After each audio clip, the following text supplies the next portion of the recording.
আমরা বর্তমান সরকার আসার পরে দ্রুততার সঙ্গে এই ল্যান্ড হ্যান্ডওভারের প্রক্রিয়া শুরু করতে চলেছি।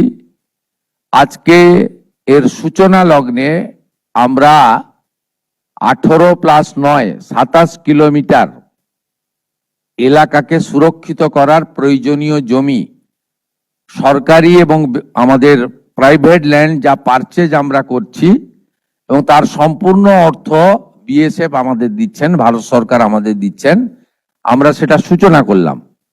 আমি বিশ্বাস করি পশ্চিমবাংলার দেশপ্রেমিক জনগণ এবং আমাদের অত্যন্ত দক্ষ আধিকারিকরা তারা আগামী কিছুদিনের মধ্যেই যতটা জমি আমাদের দেওয়ার দরকার বা আমরা দিতে পারবো, যেখানে যেখানে সীমান্ত সুরক্ষার প্রশ্নে কাঁটাতার দেওয়া সম্ভব আমরা অতি দ্রুততার সঙ্গে তুলে ধরব।